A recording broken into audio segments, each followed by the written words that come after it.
Hi everyone, welcome to the 11th episode of the Genre Equality Podcast. I'm Hidzer. I'm Hardy. I'm Isa. We have a big month for you guys because we are covering post-Halloween fair. Yep. Meaning tons of horror, tons of monsters, tons of devils, tons of demons. Some of them are heroic, some of them are sympathetic, and some of them are hormonal monsters. Yes. So a variety and an assortment of demons that we'll be talking about. Tragic ghosts with The Haunting of Hill House, which I think is the show of the month. For sure. Also the return of Michael Myers, which is the biggest movie of the month. Mm-hmm. We have lots to talk about, including a sympathetic Dracula and all of that. Mm-hmm. But before we get into the nitty-gritty of the content this month, let's do a bit of housekeeping. Let's do some announcements. Because we live in Singapore, our co-host Isa Fong will be away for reservist next month. Yep. Yeah. So he will be out of commission for the 12th episode of Genre Equality. In the meantime, though, we do have some special guests lined up. We have our friend Christopher Falk, who is a noted playwright with Dark Matter Theatrics. And we also have Izyanti Asari, who is a prolific designer and fan fiction reader, and a big Harry Potter fan. Potter expert. We all like Harry Potter, but I think her knowledge of Harry Potter outstrips all of us. Let's. I will.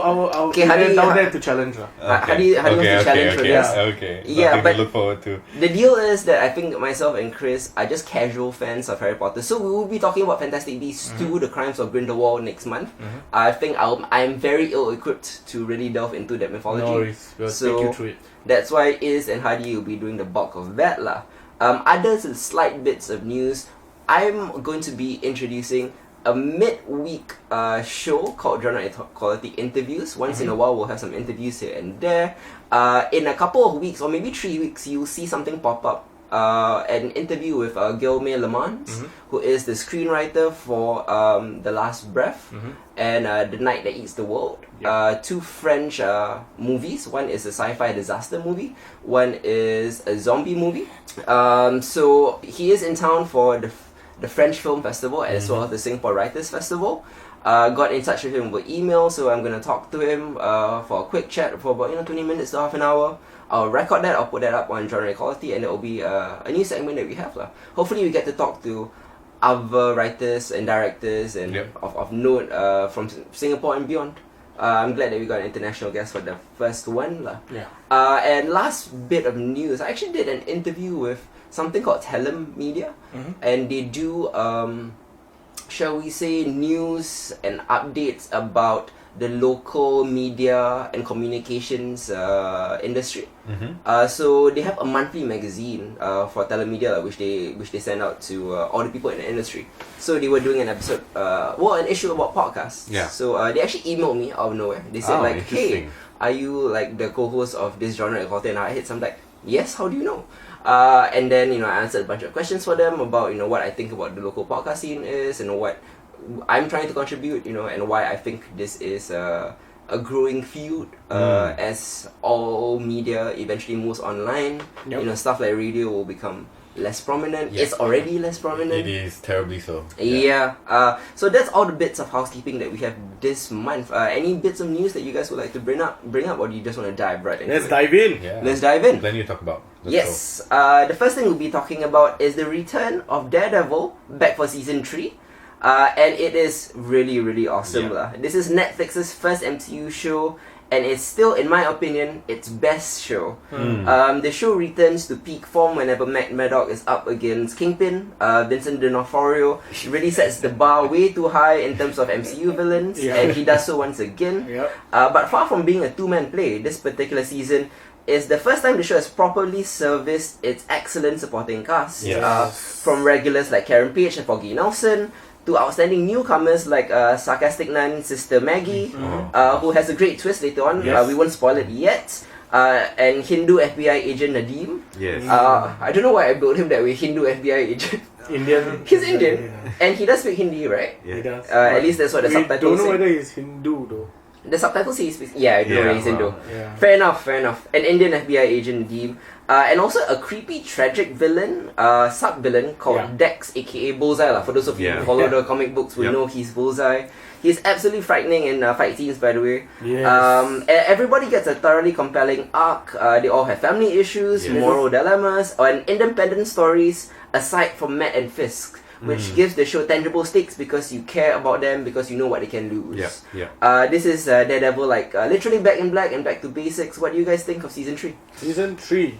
Well, it was definitely a leg up from season 2 and the Defenders, you know. Yeah, for sure. It was a return to form, as you said, with Kingpin being back from prison, and how he got out was a stroke of genius. Indeed. He is the Kingpin. Yeah, like, exactly, Kingpin, right? Yeah. Could no So, mastermind. by the end of the season, you realize how how powerful Kingpin really is. Yeah. You get glimpses of it, but not really, until the end, you know. And that review at the end, when, I won't spoil it now, but when you find out, like, holy shit, the Daredevil is really outnumbered. He really is 5 steps He's behind. outplayed. Yeah, exactly. Yeah. And but my standout, I think, would be Poindexter. This character was intriguing from the get-go. His conflict, his inner conflict within, all his tendencies, trying to control his more wilder tendencies. Was, Psychopathic tendencies. I didn't want to spoil it, but psychopathic tendencies. I don't think it's that much of a It's not, spoiler. We know his Daredevil. We know his Bullseye. Yeah, exactly. So his psychopathic tendencies, how he has been keeping it under control, all that. A bit like Dexter, right? A bit, a more polished Dexter. Yeah, he is right? Dexter.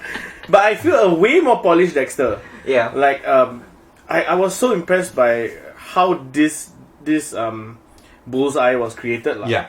I mean, we all remember Colin Farrell's. Colin Farrell? Yeah, right? Colin Farrell. Not really his fault, lah. No, the way it's it the was script. written, Yeah. Definitely, but Colin Farrell's portrayal of Daredevil, of Bullseye, you know. So I'm glad that such a significant villain, apart from Kingpin, has been fleshed out well as well. Yeah.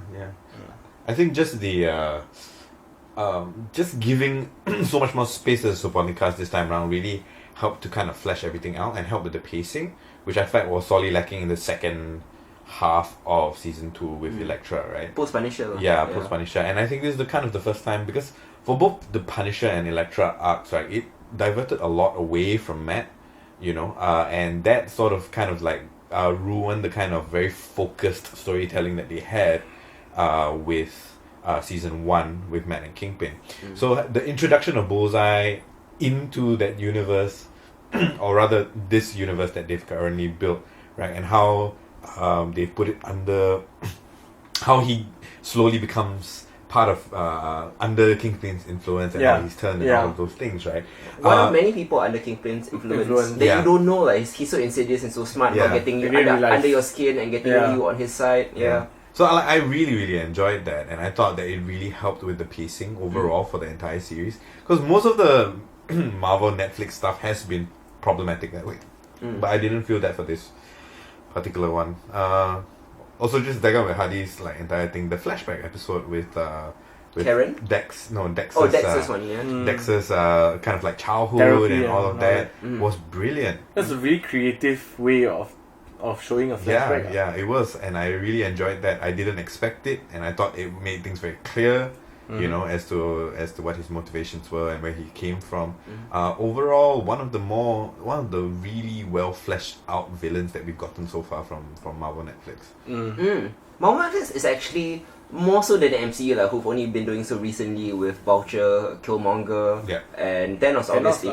I think Marvel Netflix, starting with Kingpin and then with Killgrave, and then I guess Punisher is an antagonist but not really a villain. So they've been doing well in terms of like fleshing out the antagonist and the complex antagonist, which is why I felt like the Hand failed so miserably, is because like they were just this unseen shadowy force with a bunch of masked almost foot soldiers. Like the party patrol that Power Rangers fight. They mean nothing, you know. And what's worse is that it felt, okay, I know this sounds weird, right? Yeah. But it felt very comic book-ish.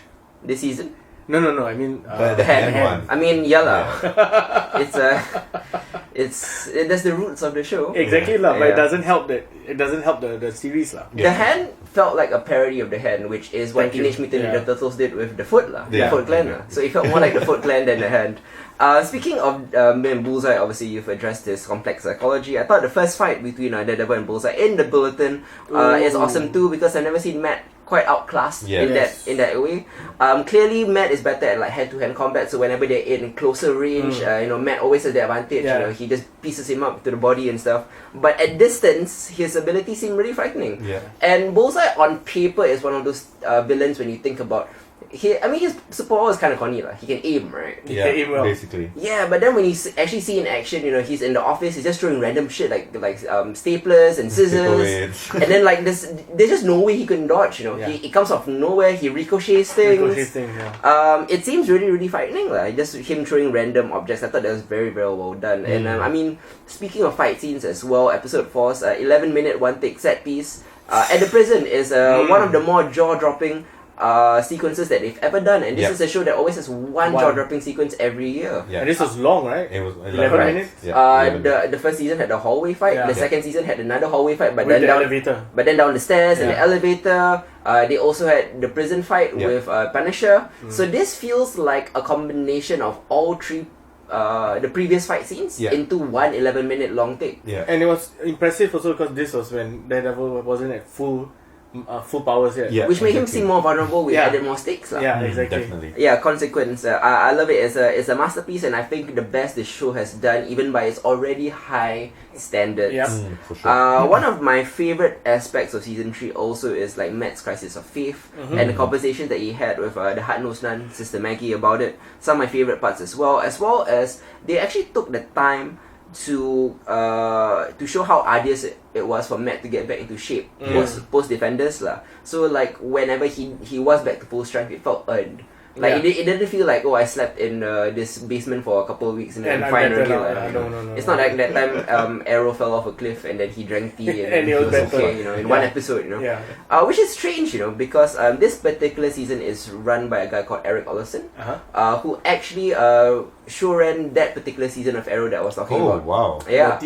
The one with Russell Gould and all of that. I was very surprised, presently, because I thought this was going to be a disaster. I didn't like his seasons of Arrow. But I guess that was just a CW thing. Maybe he was hampered by some studio stuff where he had more freedom here. So I'm glad to see that lah. There's just something about Daredevil that feels more serious, even when compared to the other tonally and conceptually dark MCU shows like Punisher and Jessica Jones.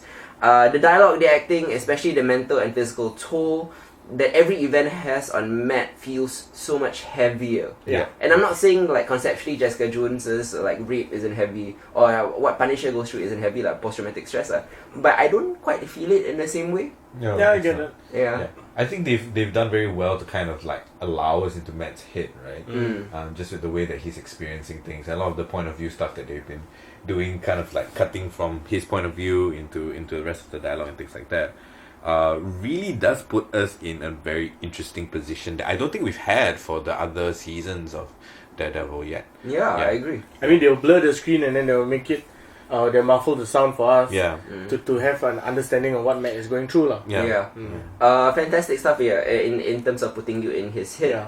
And your feet, and he has no powers, so you feel his beatings. Like when bones are broken, it takes a while and stuff like that. Like, he's not Luke Cage, he's not bulletproof. He doesn't have a glowing fist. Doesn't have superpowers like Jessica Jones does. So that's great. Let's delve into some minor spoiler territory. In 5, 4, 3, 2, 1. Okay, we're gonna be talking about spoilers right now. So if you are tuning in, this is on you. First big thing, I guess, is Sister Maggie being Matt's mom. Yeah, what the hell? I didn't see that coming.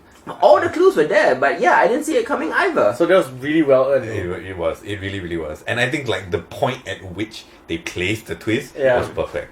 Right? And just in terms of the entire plot and how that contributed to that, the thing was so good. They didn't realize how acutely sensitive Daredevil's hearing was. Exactly. I mean, she is like quite unfamiliar with Daredevil. Exactly. I mean, she's only She's just not like the met father. him. Correct. Yeah. Sorry, the priest who died. The priest who died, who's not the father. Who's not the father? Yeah, the father is Jack. Yeah. Second little twist that I want to talk about is that end credit sequence in the final episode, when Dr. Oyama is introduced operating on Dexter's broken spine.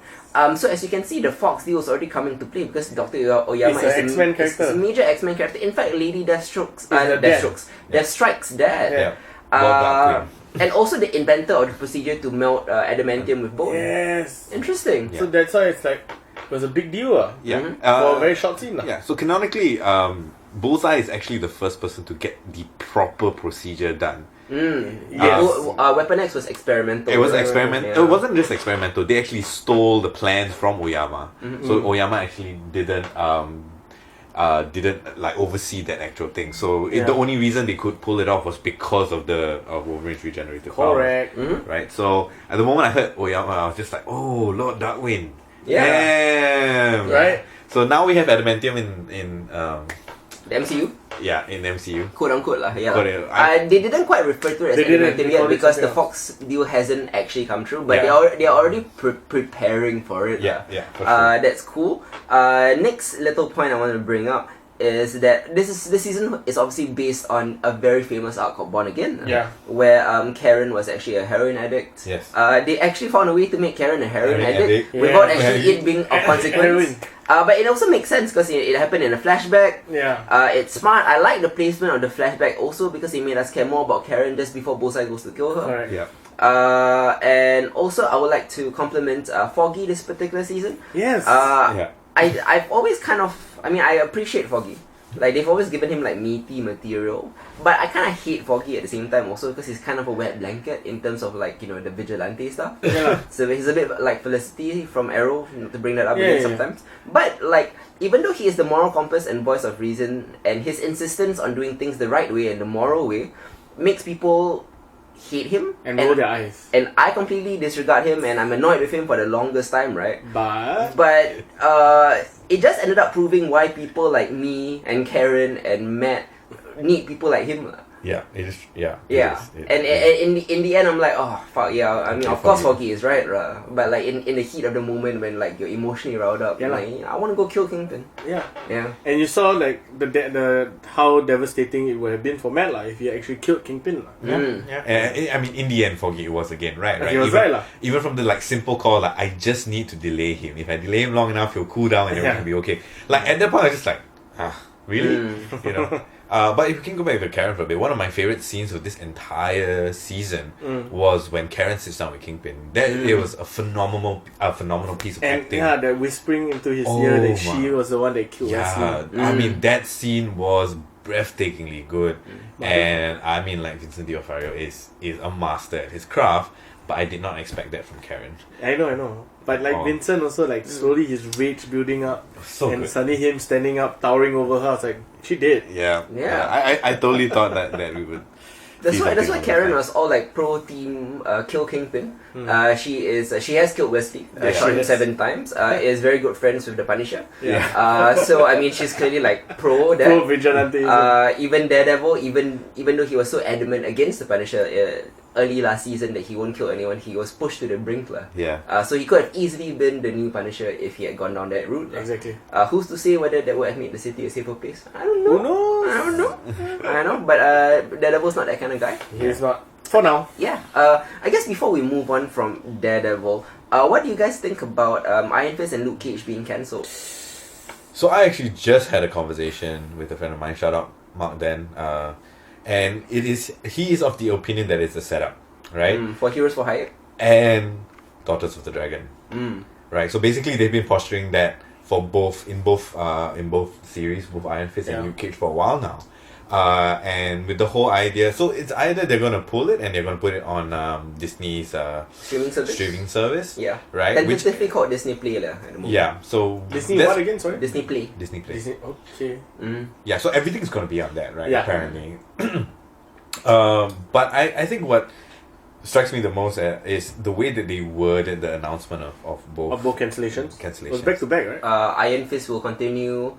Iron Fist will not be on Netflix. Yeah, will not be on Netflix. That was one. And then for Luke Cage, it's like Luke Cage will not be returning to Netflix. Yeah. Right. So I think it kind of vague. I mean, from what I heard from the news is that there's a dispute between Netflix and Disney, right? About how many episodes were supposed to be made and all that sort of things. Yes, that is one of it. Clearly, all of this is hearsay. So we can't actually be sure whether it really is a dispute. Alternatively, one of the narratives that's been put forth, and this is actually quite plausible, is that they are Netflix is just doing this out of spite. They see Disney as competition in the future, so they're not going to continue supporting shows that are not doing that well for them, and continue perpetuating the Marvel brand on a platform that is going to be going head to head with Disney next year. Eventually. So that could be it, or it could be just as simple as Iron Fist and Luke Cage not getting enough viewers. Yeah, I mean, definitely for Iron But the Fist. problem why we will never know is because of the fact Netflix doesn't review viewer numbers. Until now, we don't know what numbers Luke Cage, Daredevil really have. Punisher and Punisher, and all that. Which is interesting because the way that Marvel has done it so far, right, is that they are looking at how much hype that it generates. The numbers on social media take the place of what traditional viewer ratings would be. Yes.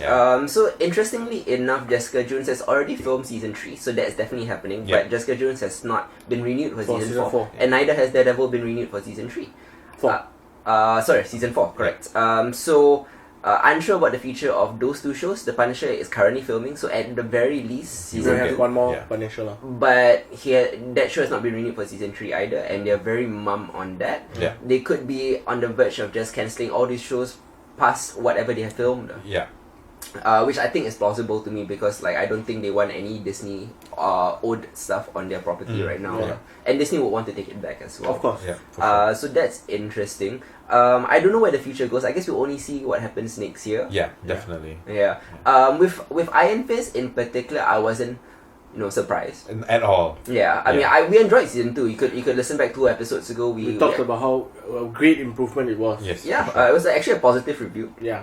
But at the same time, when they announced that it was cancelled, I'm like, that makes sense. I get it. And Luke Cage was the surprising one, considering it had some hype behind it. And the second season also built on. I mean, it was an improvement also. And a big cliffhanger at the end and all that. So I was a bit disappointed in that. So I think they might want to continue this on Disney+. I hope so, I really hope so. I personally think it might be a confluence of factors, but I think it really is just Iron Fist and Luke Cage not doing very well. I don't think that many people watched it. I think when the seasons came out, there wasn't really any buzz on my social media. It was especially Iron Fist. I don't see the usual geek websites, doing major reviews and stuff like that, or having discussions about Luke Cage and Iron Fist.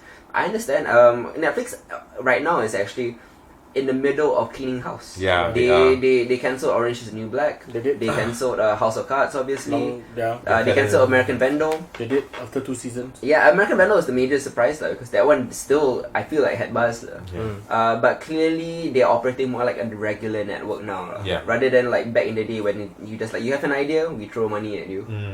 But I mean now they're trimming the fat lah. Yeah, I mean there was a spate of firings recently as well from the Netflix office. So they're right sizing, I guess. They're purging. They're purging. Correct. But anyways, we're still on Netflix actually at the moment. Yes, we are. From the Devil of Hell's Kitchen to The Haunting of Hill House. I believe The Haunting of Hill House is the greatest and most perfect horror series that I've ever seen. Mike Flanagan, who also directed the fantastic Gerald's Game, which is also on Netflix, has created a sophisticated and spooky slow burn while telling us some pretty emotional stories about the fractured family that inhabits Hill House. Try to imagine this is us in a haunted house and you kind of get the series' character-driven nature and flashback sequences. Exactly. Beyond the ghosts, this show explores how we can be haunted in many other ways like grief, past mistakes, things unsaid, addiction, regret, etc. through these kind of lyrical character studies in the flashback sequences that would be compelling even without the scares. You both have caught this as well? Yes. So I guess going around the table here, we don't actually have a table, but going around, what do you guys think of The Haunting of Hill House? Oh man, I think more than anything for me, they have great horror elements for sure, and the scares were solid stuff, but it was how tight the storytelling was, right, on an emotional level, and how engaged on an emotional level that I really got to me, and after we've had quite a bit to review, with Halloween and all of that. But I keep thinking about this series, man. Me too. So I'm actually raring for the opportunity to watch it again because I feel like there are plenty of things that I must have missed as we were going along. But I mean, what else is there to say? I highly recommend it. I think that the acting was phenomenal. I thought the script was phenomenal, and I was just discussing one of these things with one of our friends, right? And I always felt there was something kind of like additional underlaying the really already phenomenal acting and this kind of like uncertainty, and just unease that the actors seem to emit in the scenes themselves. And it was only after I read like the interview with Flanagan where he was talking about like how they intentionally put in a lot of things. There were like what was it? There was like there's actually an optical illusion in the wallpaper that we don't get to see because we don't actually get to focus on the house's wallpaper for so long. But it affects the performances of the actors. Yeah, you know, and like he was just talking about what was it like being just following kind of the Hitchcockian kind of way of doing it, right? With the cold water in the bath or scene cycle and all of that. So and even basic stuff like even let's say for scares, right? The first episode is entitled "Steve Sees a Ghost," right? So you know he's going to see a ghost. That is what Hitchcock defines as the difference between surprise and suspense. What a lot of modern horror films do is surprise in terms of jump scares. Whether you shift into a loud sound or a jarring image, you know, that's the jump scare. Suspense is what Hitchcock describes as this. Let's say we are sitting here right now and there is a bomb under the table. If we don't know what the bomb is and the bomb suddenly explodes, that is a surprise. That's a scare. But if you tell the audience that there is a bomb but the characters don't know it, that is suspense. Because we're waiting for it. That means that you can get 15 minutes of suspense rather than that 15 seconds of surprise. And this is something that The Haunting of Hill House does really, really well in terms of crafting suspense, and that's something that is missing from a lot of horror these days. That being said, some of the jump scares were so good too. Exactly. Oh my god. Yes, thank you. Episode 6. No. It was towards the end as they were driving towards Hill House. It's the car. Two characters were having an argument. It's episode 8. I won't spoil what it is, but it will get you too, because it got us all. It got us. I peed a little. Wow. I mean, true. You will do that. I think what Mike Flanagan does so well is that it ties emotion and heartbreak and the trauma into the scares. Yes. Because it leaves you so emotionally vulnerable and so engaged in the particular emotion of the sequence or what the argument is or what the dialogue is or what the internal grief is, that you are not bracing yourself for the change in tone, the change of pace, the change of camera angles and music. In other horror movies, you're always aware of that change and you're bracing yourself for the scares. But this one, they distract you enough with the emotion that I'm always like suddenly shocked by it. It's very good. And also, you know, the pain inside kind of elevates the pain outside as well.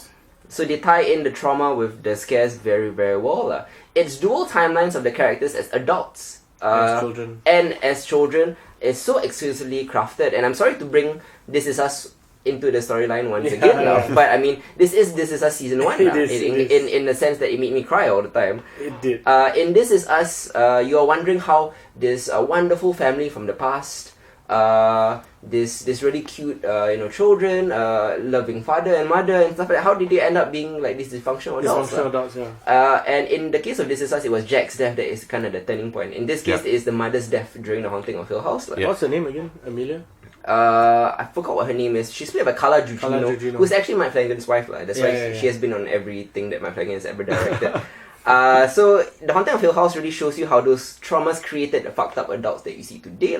I mean, ranging from Luke's heroin addiction. Had a beautiful episode in episode 4 about that as well. To the sister being in a closet and everything. Theo, right? Yeah, his name. So a lot of great character development as well. I feel only one of the characters was unsympathetic. No, not unsympathetic but like he came across as an asshole. It's Dario Naharis. Steve. Yeah. Oh, okay. Yeah. I thought Steve was actually our point of view character. At first, I was super into him because he has my point of view. I don't believe in ghosts and atheists, etc. But then, like, when you're exposed to an overwhelming amount of evidence, right? How are you so like skeptical still? But because of the fact This is like Gillian Anderson in the X-Files in season 8 still not believing in the supernatural. I'm like, oh my god, you've had 8 seasons. correct. But to be fair to Steve, Right. it was more of he felt for it was a mental illness kind of thing. Yeah. That it was a genetic Part, disorder. and the beauty of it is part of it is mental illness. Exactly. And It's like hereditary that way. Yes, Some of it is mental illness, some of it is demonic possession. Yeah, correct. yeah. And I like how this series was. It was scary at the beginning, really scary, Yeah. right? But as it went on and on, you were less scared of the ghosts. Yeah. That's kind of the thing. Like for me, right, I was kind of dragged along by the story of it. Yeah, and the story was characters, it, yeah. That I stopped focusing so much on the horror elements, which is why I think the scare in episode is it 8? 6, yeah. Yeah. 6 or 8. 6 is different, but the car scare. Oh, Yeah. the Scar It's 8, yeah. So maybe I was so involved. Because we're in very the- removed from it already. right? Exactly, and all of a sudden they just jumped that at you, and it was so good. So But that scare was so perfect because of the fact that I was feeling the exact feelings of the ghosts. okay. You know what I I mean, can you elaborate a bit on that? Like, No, because of the fact that it was such an emotionally tense moment. yeah, There was Yeah. these two people arguing and I was screaming at the screen, just Like, shut up shut and up. listen to each other. Yeah. And that's what the ghost did. Yeah. exactly. The ghost was like, "Shut up!" and true enough, right after that, they listened to each other. Exactly, and they had a conversation. The ghost was the mediator. Exactly. You're right. There are just moments that made me sob, exploring some of like the darkest moment of intimate emotional suffering that these characters had. Yeah. And when you're in cry mode or when you're in emotional mode, the frights come. It's the best time to do jump scares too, like because you're feeling so emotional. And it emotionally feels vulnerable. earned. Yeah. Yeah, it does. It feels earned. But even on a technical level, right? And then we keep going back to this car scene. Just the immediate change of that scare, right? We're just dropping off. Like of the music and like that, the camera change and all of that at the same time, right? Correct, Just like it was overwhelming in a way that I have not experienced for a jump scare in a long while. Yeah. Yeah.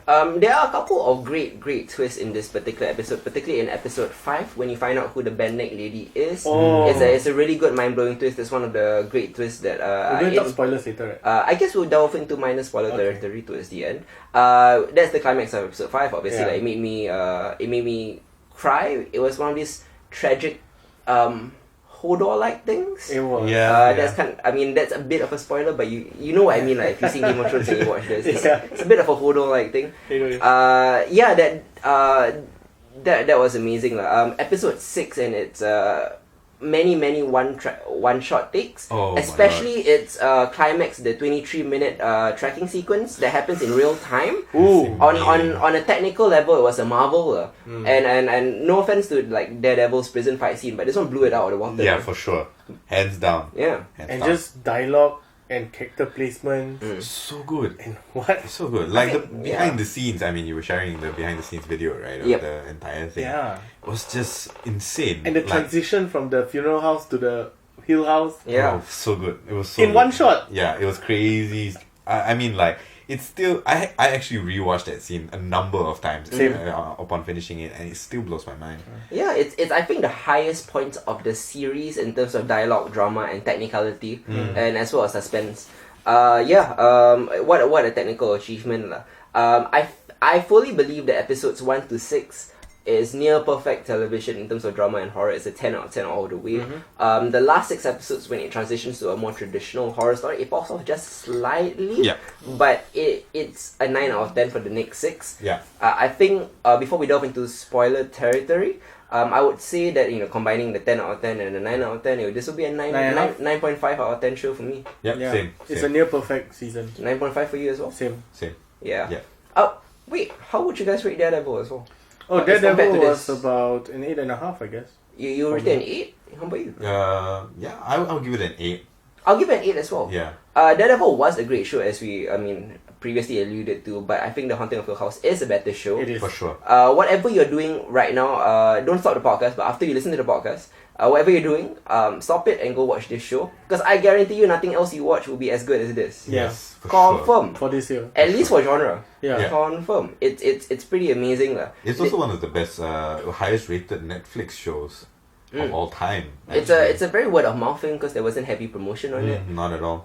It reminded me a bit of Stranger Things season 1 in terms of its organic growth because Stranger Things in season 2 it was promoted heavily because it was already popular. Yeah. But in season 1 it was just word of mouth. Yeah. Fantastic stuff. Let's delve into spoiler territory. Minor spoilers. 3, 2, Minor. 1. I mean, talk about whatever you want. Nelly was the bedneck lady. Yeah, Nelly was the bedneck lady. Guys, so the fuck was that?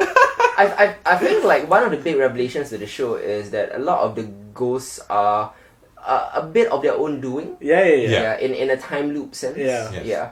And that time loop thing just got me. I was like, shit, there's a time loop. Yeah, so I was really actually very impressed by that. I mean, Me too. generally, time paradoxes are problematic, right, in cinema in general. But I think it was neat enough. The way they treated it was neat enough for me not to care too much, Yeah. about the entire thing. There was very little like loopholes within the time paradox. I mean, it's nowhere near as tight as what was the other the German one they were talking about. Dark. earlier. Yeah, it wasn't as like nearly as complex as Dark, for example. Yeah. But like it was enough for me to say, okay, I can accept that. Yep. I can suspend my disbelief here, and like it's good. Like and it added so much value to the revelation itself. And adds the tragedy of Nelly You know, and how not Nelly the rapper, Yeah. Well, that too. That too. but Nell and how pivotal her character became throughout the entire series, even though she barely spoke. She almost felt like a main character of She sorts. Yeah. Yeah, and how she directed the family in the end. I thought specifically when we go back to the flashbacks, I thought the adult actors are very good, but the children actors actually surprised me in terms of like how good they were in expressing emotion. Yeah. A lot of the kids, they couldn't have been more than like 10. 7. Yeah, they were younger than 10. They were already very accomplished little children. Yeah, I mean, and what's amazing about this particular show, besides everything that we mentioned, is the casting of it, because they all looked like a family. They did. They how did they find all the children, all the adults, and they all look similar? Yeah. And not only that, like the father, Yeah. him and his older self, Mm. they had a really uncanny resemblance, right? Right. Yeah. Yeah. I think like the first time I saw that, I was just like, wow. Are they like father and son in real life? No, they're not. No. They're not, right? No. Then holy shit, that's really good. Yeah, it was very, very impressive. I think it was great casting. Mike Flanagan is a particularly prolific horror director. As once again I mentioned, you should definitely catch Gerald's Game. But all of these actors have previously appeared in his previous movies/TV shows. Gerald's Game? Yeah, so Carl Gugino is the most obvious one, but he has accumulated a sizable roster of brunette actresses that I think he drew upon for this particular casting. Like all of you. Yeah, all of you. You're Who do going to I be in cast, this. All of them. Everyone from all of my old movies. So let's bring them here. I thought it was fantastic. Towards the end of the 23-minute tracking sequence, as you mentioned, and that isn't just the only sequence in the episode, I must mention. There are other shorter tracking sequences in the funeral house that tracks arguments and stuff like that. That is equally impressive. Yeah. That whole episode episode 6 is one of the best episodes of the year. But the last part of that particular episode, because their dead younger sister was there, and they were just arguing over some petty bullshit. Yeah. And then it flashes back to the 23-minute sequence in the house, right? Yeah. And then they couldn't find Ellie because she disappeared. She was invisible. And then they juxtapose a body literally turning over. With a young Nelly reappearing and saying, "I was right here and you couldn't see me." I think like that part emotionally broke me a bit. It did. Yeah. And she was just crying, I'm right here. You couldn't see me. And it was true. They really couldn't see her. I felt like that was the poignant encapsulation of what the show is in terms of exploring metaphors through horror. They also did a really good job on keeping to the Red Room, making the Red Room this point of interest. Yeah. And then I realized, because you all are not really Harry Potter fans, No. that the Red Room is actually the room of requirement. Oh. I know what it is. Yeah, you know what I mean? Yeah, Oh, I didn't think of I that. didn't incur. That was like, shit, that's the room of requirement right there. Because it changes every time Correct. someone's inside. So it's the game room for one of them, it's the dance studio for another one, that kind of thing. And I was like, Harry Potter right there. Or the holodeck. The holodeck for, in Star Trek. Or the danger room. Or the danger room for X-Men. And it's also, I believe, quite intentionally named. The sound of his name it sounds like Red Rum.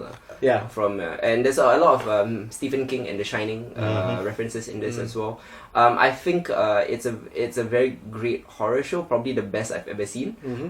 Definitely you have to check this out lah. This is a really amazing show. Anything else you want to mention before we move on? It was not as scary as I thought it would be. It was scary. Okay, yeah, it but was I scary. loved the shit out of it. Yeah. I mean, I went in apprehensive at how scary it would possibly be. I don't think it reached that level. But thank God. But it was masterful. It was masterful. It was truly masterful. You're right, 9.5. 9.5, yeah. Mike Flanagan will be directing the sequel to The Shining next. Speaking of, called damn. Doctor Sleep.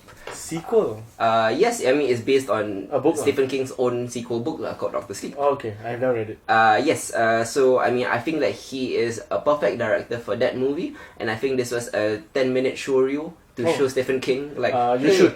Yeah, you should give me a book. Can I ask just whether give- the book was good? I have not read it. I have not read the book either. I've only read the original Shining, which Stephen King did not like Stanley Kubrick's interpretation of. Yeah. And I think he trusts Mike Flanagan a bit Okay. more with the Then Stanley material. Kubrick. That Yeah. says a lot. Does anybody know who Daryl Naharis's real name is? No, yes, Michael Husman. Ah, yeah, because I mean, I call him Dario in literally everything. I know, me too. Yeah. That's why I just talked to my person. I was like, hey, Dario is like fucking annoying, huh? Yeah. And he doesn't look as good without his beard. And I kept telling my friend, Alison, I kept saying, why is Dario not at Marine? Like, that's where the Queen left him. He lost his beard and he got He lost his shamed. beard. Oh boy. Oh, boy. Yeah. So definitely check out The Haunting Check out- of Hill House, and then after that go watch Daredevil. Daredevil. Two great Netflix shows. Yes. I think our love Wangfest for Netflix has to be put on hold Put for on a hold? while Yeah. because there are other shows out there that is not on this prolific. But we're streaming going to go back service. to Netflix in a bit. Yeah. Oh man, I almost scheduled this rundown as like 6 Netflix shows in a row. Then I'm like, no, let's break it up. Let's break Yeah. it up. Go ahead, We have go too ahead, much go ahead. Netflix. So, let's move on to an anime that we actually really, really adore called My Hero Academia. Hero. Technically, it's on Netflix too. It's also Technically, yeah. technically it's on Netflix, but not really like. Yeah, not all of it. Anyway. Not in Singapore at least. Yeah. Now finished with its 3rd season, My Hero Academia remains one of the most consistently exciting and compelling animes on offer from Japan. Yes. This season's arc once again follows Class 1A of UA High School as they repel the League of Villains, even as they compete against each other in rigorous training. Yeah.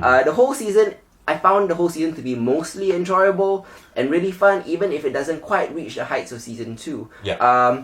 Isa has caught up with this. Have you? Halfway only. Halfway. Okay. So, Isa, what do you think of season 3 as a whole? I mean, I definitely agree with you, right? Season 2 was kind of like a masterclass as far as like shonen anime goes, right? All the right steps, all the right growth arcs, right? All the right power leveling for everything as well. High stakes, very invested in all the characters, which is a very large cast, which you can't really say for a lot of animes these days. You know, as much as you love Deku and what he's doing, Midoriya, like, you are invested in how the entire class does, and I think that's quite rare. Yeah. I don't think I've been that invested with such a large cast of characters since maybe Assassination Classroom. Yeah. You know, Another classroom. another classroom thing. Yes. Also a great anime, but I feel like season 3. What really caught me for season 3 was just the first episode. I was blown away by how tight that recap was. You know, it was like just a 15-minute recap for them to cover 2 seasons worth of material in a kind of like a filler episode way, and that's for Previously me. on. Yeah, previously on, and it set the tone for everything else, right? I think mostly this season, although the pacing wasn't as good this time around, because I felt they were stretching the arc across Too long, and Too long. I feel like some of it's to your point in terms of pacing, like the way they segmented the arcs it was a bit awkward. Yeah. And towards the end, like I felt like the last couple of episodes had nothing to say. Yeah, it was problematic, especially with the whole provisional licensing exam. Yeah. I thought they took too many episodes to tell what they needed to tell. A lot of the characters that are introduced there do become important later on, like as they grow up. But it felt mistimed. Yeah. And there wasn't in as much growth as I would have liked. The flow was off this season slightly. Yeah, The flow for was sure. off. That being said, there were a couple of like great fight sequences as we always see. Fantastic. I mean, spoiler alert a bit. All Might has a showdown with All for One. All for one. And it was a great fight sequence, man. One of the more OP battles I've seen on screen. This was Yeah. at the beginning, right? This is The climax of the first arc, I believe. yeah. The one So after it's the jungle, right? it's about a quarter way through. After Bakugo is kidnapped. Yeah. And then Bakugo is Rescued. basically kind of recruited into the League of Villains, but he rejects them. Yeah. That was a great character development right there. Fantastic, Because- right? Yeah, Bakugo. so good because Bakugo has always kind of been like midway, right? 'Cause And you always felt that he was going to be a villain. Yeah, Yeah. at some point in time, he was always going to be the antagonist To me, To Deku, to in Deku, the right? future. And that would have been like the heel turn would have been expected. But I think it's too early to pull off the heel turn. That is true. That Yeah. is true. But I mean, just the way that they set it up, bringing that so much earlier into Yeah. the story, and just like setting it up that way and giving him an opportunity to shine, Mm. because. Season 1 and 2, he doesn't really have that much depth. Like, we get a lot more depth from, like, Todoroki, and definitely, of course, like, Midoriya. But this was kind of the first time I've seen, like, really what Bakugo is made of. And that kind of pays off in his confrontation of Deku and the fight that they have. Another great fight scene. Much later on. Yeah.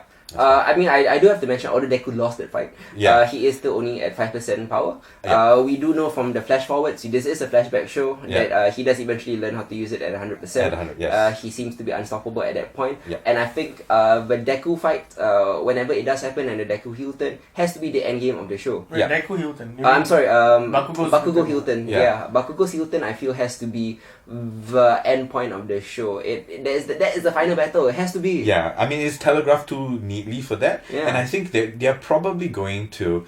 I'm projecting here, but I think it will probably be along the lines of the hero killer. The whole idea of the whole idea of the hero killer, right? Like, does this world really need heroes, right? And are these people who call themselves heroes truly heroic? You know, and those ideas will eventually come to fruition, and the logical end would definitely be some sort of face-off. Whether or not he's actually a villain or a sort of anti-hero character, because I think over the last 3 seasons, there's been a lot of nuance in terms of, it's not as clear-cut that the villains are villains and the heroes are heroes, right? It starts off feeling that way. Yeah. I have a feeling that things are going to get a lot more complex. I mean, it feels a bit like One Punch Man and the whole hero association kind of thing. Yeah. So we do see some of that, right? Yeah. Especially. So yeah, I do agree. I do think that that's the logical climax of the entire Show. the show. Or manga. And I'm really interested to see how they do it. How would you rate season 3 as a whole? Season 3, I'm gonna give it an 8. Right, I'll rate it at 7.5. Still highly recommended, but not quite the heights of season 2, Yeah, as I for sure. mentioned. Next up, we'll be talking about My Hero Academia 2 Heroes, which is the one-off movie spin-off from My Hero Academia. Obviously, it was released in Singapore recently thanks to Odex distributors. They actually bring in a ton of great anime into Singapore, so kudos to them. It's being shown right now at Golden Village Cinemas, so do get your tickets if you have not seen it yet. Yeah. I know the particular screening that I went to was jam-packed full of otaku weirdos. No offense to y'all. But y'all were loud, man. It was like one of those convention kind of screenings where people were just shouting and screaming. It was fun, lah. It was great to watch. So it elevated the mood and the atmosphere of the movie. So how do you think the movie went? The movie, objectively, just the movie itself, it was just okay. Taking place somewhere between season 2 and 3, Two Heroes takes place during Deku's summer vacation, when All Might takes his protege to something called I-Island, which is a man-made island that serves as a massive quirk research facility and support item development center. Since only invited guests are on the island, everyone is allowed to use their quirks freely, so that's nice to see. Which made for a bunch of interesting visuals, and there are new hero designs early on in the movie that really caught my eye. Then things go awry, Die Hard style, when the entire island is taken hostage by villains, leaving it up to the UA students to save the day, obviously. This movie is actually incredibly fun, with a lot of great action that's elevated by superior animation to the series. They clearly had more money on this. Yeah. I especially enjoyed All Might's flashbacks to his time as a hero in Los Angeles, indulging in some Western style or MCU style superheroics. That being said, the movie obviously lacks stakes since we know they'll all be fine in the end. And it doesn't build upon the world of My Hero Academia as much outside of showing off some neat new gadgets. It's also a little bogged down by having the burden of reintroducing My Hero Academia basics to newbies who have not seen the show. So it takes up a bunch of screen time that's unnecessary. And its villain isn't all that interesting, but there is a great twist for the villain at the end. Nevertheless, this is an enjoyable one-shot side story that's worth a 90-minute investment, I would say. This is a 7 out of 10. If you have nothing to do and you're a fan of My Hero Academia, Go for it. go for it. Yeah. Definitely go for it. We're sticking with anime. Yes, what are we doing But next? we're going back to Netflix. Oh, I know this one. Oh, Jesus. We're doing Castlevania, aren't we? The Yes. second season of Castlevania is here. Yes. Written by one of my favorite comic book writers, Warren Ellis. Netflix's adaptation of the popular Konami video game franchise is back. I think Castlevania is still the gold standard for video game adaptations, but season 2 is a vastly different type of show. Yes. So let's discuss this. What do you guys think of Castlevania? Well, Castlevania. Wow. Okay. I think where it do we built start? really well, right, from season 1. Yes, I do feel that it flowed very, very well. Yeah. Given that season 1 was supposed to function as sort of a pilot, right? Yeah. And they did that very well. I still think season 1 should have been just one Episode. like Movie. like, Oh, like a movie. movie. Yeah. And it would have been a lot better. Correct. I think the starting of season 2 kind of caught me off guard with the pacing. I Oh. wasn't expecting it to be that slow. Uh-huh. But I did thoroughly enjoyed it. I thought that they took the time to tell stories that I was not expecting, number one, and number two, didn't think was necessary. But then it became very necessary. Yep. Yeah.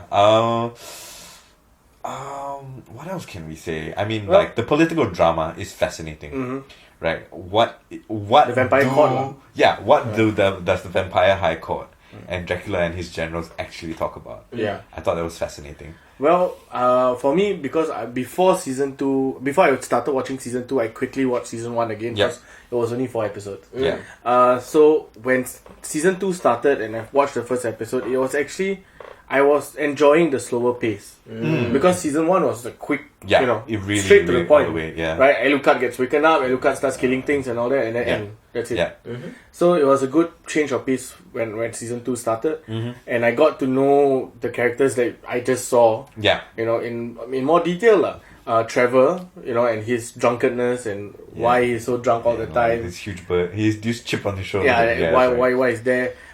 Even the speaker, what's her name? Cypher. Sci-Fi. Yeah. Yeah. Her story was cool. But overall, you're right. The Vampire Court, the whole conflict within that court was what was intriguing throughout the season. It was very The animation style was great. The storytelling was great. The action sequences were dope. Yeah. Still awesomely gory and brutal, and Just enough. they steal the show once in a while. Yeah, exactly.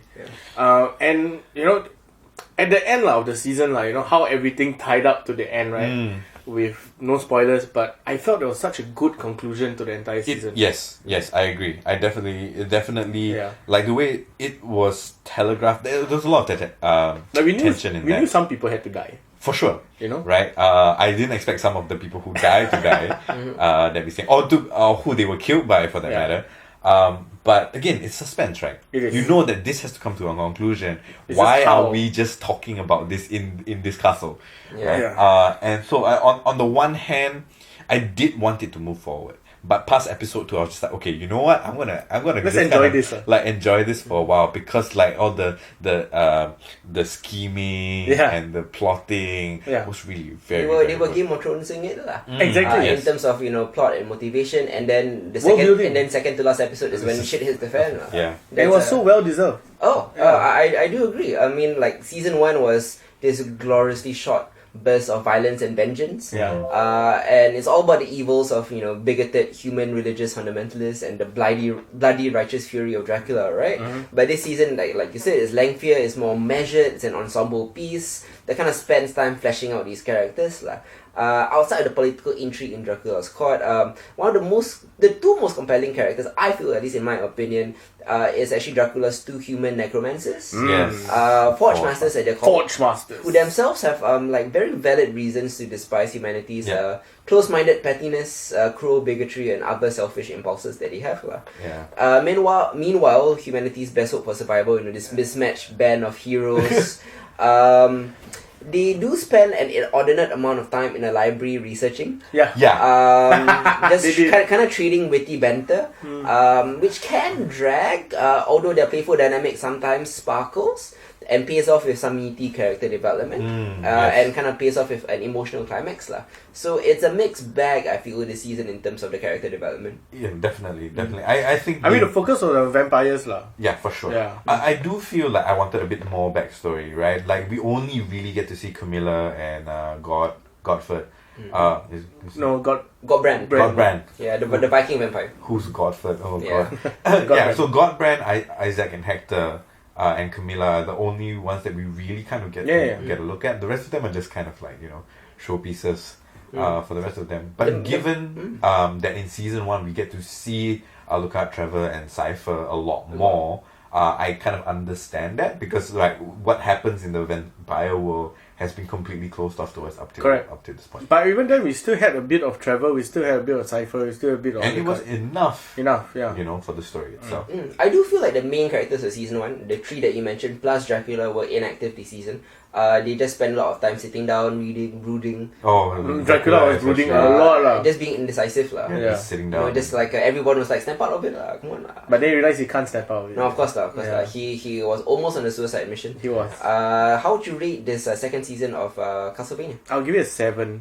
Yeah? Yeah. I'm close to that actually. I'm going to give it a 7.5.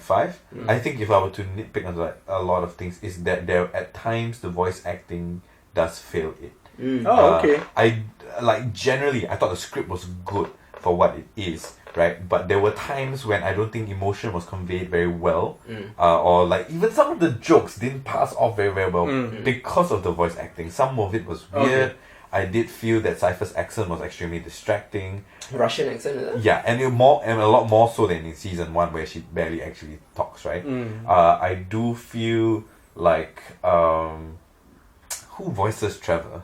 Richard Armitage. Yeah. So who's that guy? He is he's quite a notable character actor. He actually recently was the star of one of my favorite podcasts that I actually reviewed on Genre Equality, called Wolverine the Long Night. Yeah. He played Logan. Logan. So he was really, really good in that, but I think this one he wasn't as good. Yeah, it just felt a bit off at times. Like the delivery, and I don't know if it was maybe like a mismatch of the animation itself and the delivery of the voice acting. Like at moments it was awkward. So I'm not sure. That was just one of the things that like always popped up every once in a while, and I'm going to give it a bit of a lower score because of that. Right. I'm rating it at 7.5 as well. I'm the lowest. What? Wow. But 7, 7.5, and 7.5 aren't actually low scores. Yeah, They are positive still recommended with minor complaints. Yeah. So definitely worth your time, considering it's only 8 to 9 episodes of 20 minutes. Yep. So low time investment. Okay, I finally figured out who is Armitage. Now I know who he is. He's Thorin Oakenshield from The Hobbit. Right? Yeah. He's got a famous character actor. That's why like the voice was so familiar. Correct. Also on another note, right, on video game adaptations, why Castlevania kind of works, right? Because the video game kind of sucks, lah. Yeah, I mean, like it's just it's a canvas that for them. It's a canvas that you can do anything you want. A very poorly fleshed out world. Poorly fleshed out characters and like turning it into. However, with very significant like lore already built in with Dracula, and all that stuff, Van Helsing and all that, where you can actually play around with that, lah. Yeah. So I felt that's why this kind of works more than like Assassin's Creed. Where it's lore heavy already. Or even what's the other, Mortal Kombat, for example, right? Because of the fact that Tomb Raider, exactly. Street Fighter, correct, all those lah, So that's why I feel this property is more malleable lah. Yeah. Still wouldn't go back to play the game though. Oh no, the game sucks. I don't like it. Yeah, me neither. Okay, we're gonna take a break from television because there are some things on the big screen outside of My Hero Academia. First thing I'm gonna be talking about solo, because I think I'm the only one that's seen this, and this is not part of Quick Hits because this is a lengthier review. And also a more important topic. This is Halloween. We are since we are covering like post Halloween fair, we must talk about Halloween. Yes. Tell us about it. Yeah, Halloween actually broke bank at the box office, man. They cleverly released it on Halloween. Yeah. So I mean, this is one of the few movies that actually increased in the second weekend of box office. Wow. It was the first weekend was released the weekend before Halloween. Yeah. And people were slightly disappointed by its doing. It only made about 80 million. And people were like, that's actually very good. It's the highest that Halloween has ever rated, but they expected more. But then, second weekend on Halloween weekend itself, they were very smart about this. They were very smart about the release schedule. But what about the movie itself? John Carpenter and new director David Gordon Green have wisely erased all of those other subpar Halloween sequels from canon to deliver the one true continuation with this 2018 update. This is a direct sequel, and all those other movies are only referenced in terms of urban legends that kids tell each other. Clever. So, for example, one of the sequels is revealed that Michael Myers is actually Laurie Strode's brother. A bit stupid lah. And that is mentioned in conversation and quickly dismissed as fake news. Clever. Yeah, I know. So between Halloween 2 to Halloween H2O, nothing happened. Thank God. It's not part of the timeline. They've reset it. This is set on the 40th anniversary of the 1978 classic, because in real life it is the 40th anniversary of the 1978 classic. And we find a traumatized but combat-ready Laurie Strode gets set for one final confrontation with the asylum escapee, Michael Myers. This is an entertaining and self-aware film that is the Terminator 2 of slasher flicks. I was just going to ask that actually. Yeah, I mean, it serves as a tribute and an evolution of the franchise with clever callbacks, gorier kills, more complex and grittier characterization, and rousing vengeance. This Laurie Strode is like Sarah Connor in Terminator 2. She's viewed as paranoid, but she's really the only one prepared to face the impending doom that's to come. No one believes her. Her family thinks she's crazy, but goddamn, do they need her when shit hits the fan? This is a bit of like the slasher subversion of the Me Too era with a strong feminist slant, while also being just a great straight up slasher. Cinematically, it's very cleverly shot with great use of wide angles for a corner of your eye scares. That being said, the seminality and minimalism of the original means that it can never be surpassed. But this is seriously top shelf slasher stuff and several levels above all of those other Halloween sequels.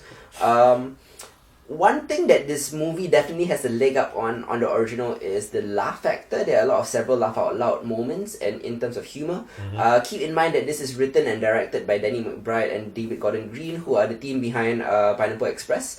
So who would have thought that one of my favorite horror movies of the year will be made by the team behind Pineapple Express.